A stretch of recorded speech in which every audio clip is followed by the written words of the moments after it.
திருச்சிற்றம்பலம்.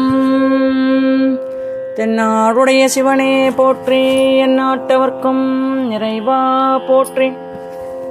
ஏகம்பத்துரையந்தாய் போற்றி, பாகம் பெண்ணுருவானாய் போற்றி.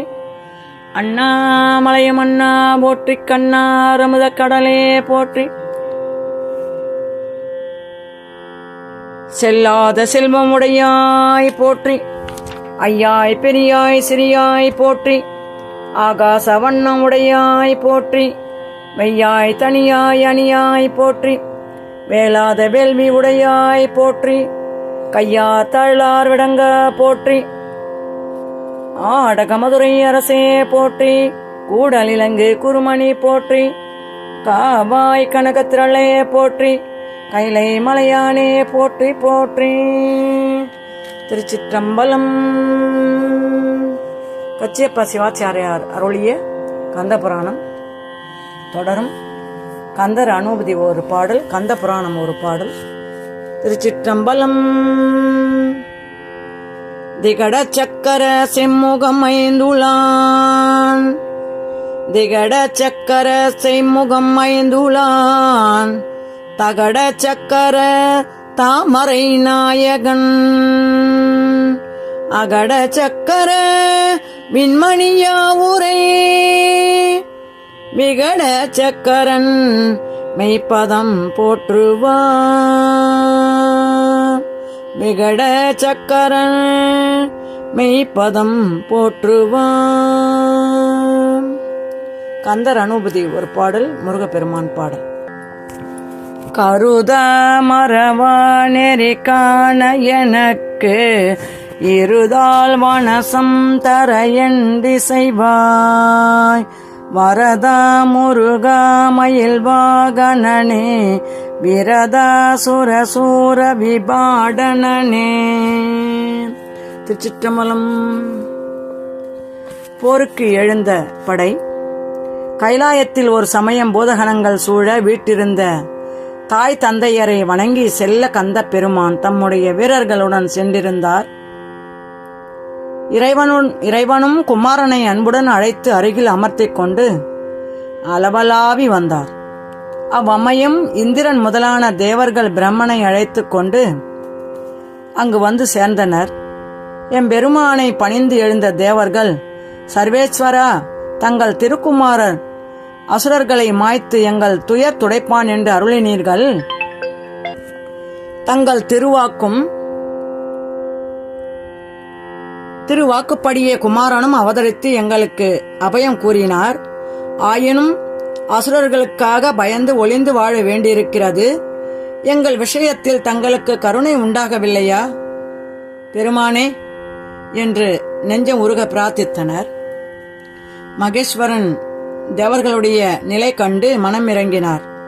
அருகிலே அமர்ந்திருந்த குமாரனை நோக்கி, சரவணா, சூரபத்மன் முதலான அசுரர்கள் உலகத்தில் உள்ள உயிர்களுக்கெல்லாம் தாழ முடியாத துன்பங்களை விளைவித்து வருகின்றார்கள்.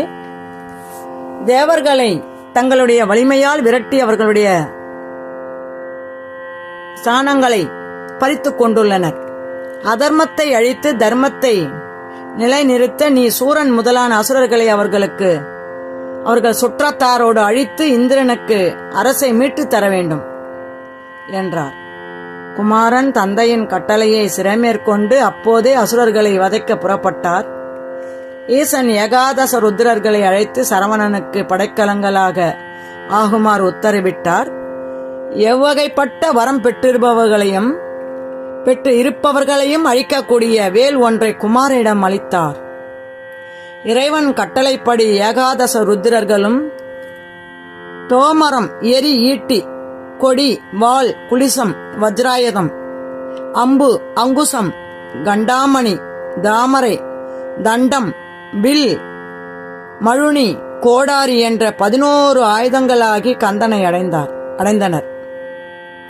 109 வீரர்களையும் குமாரனுக்கு படைகளாக செல்லுமாறு உத்தரவிட்டார்.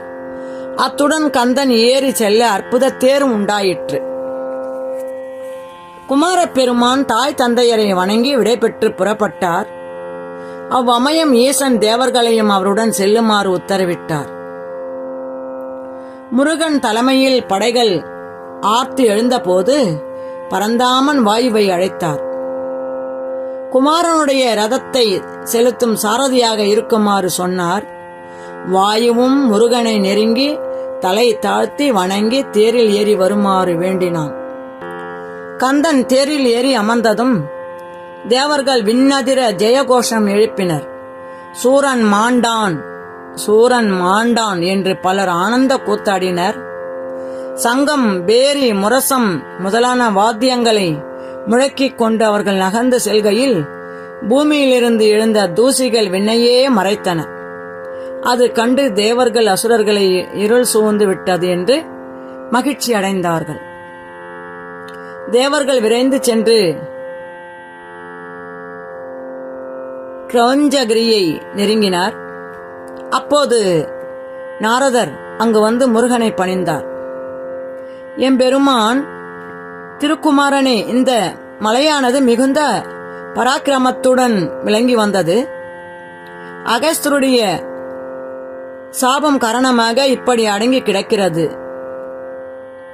அகத்திய பெருமான் இட்ட சாபம் இது அடங்கி கிடக்கிறது. இதற்கு பக்கத்திலேதான் மாயாபுரி இருக்கிறது.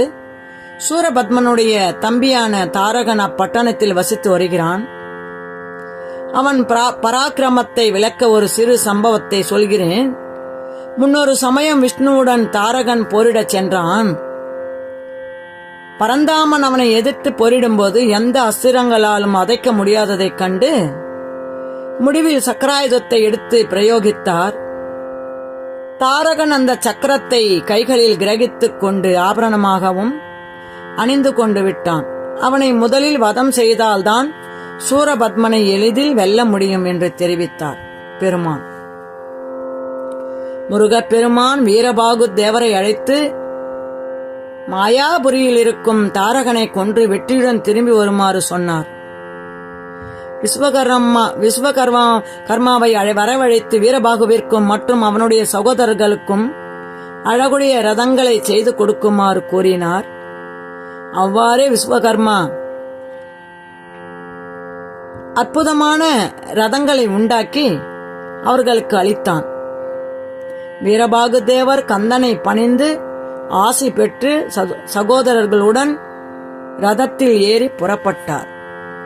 காவாய் கனகத்திரளே போற்றி, கைலை மலையானே போற்றி போற்றி.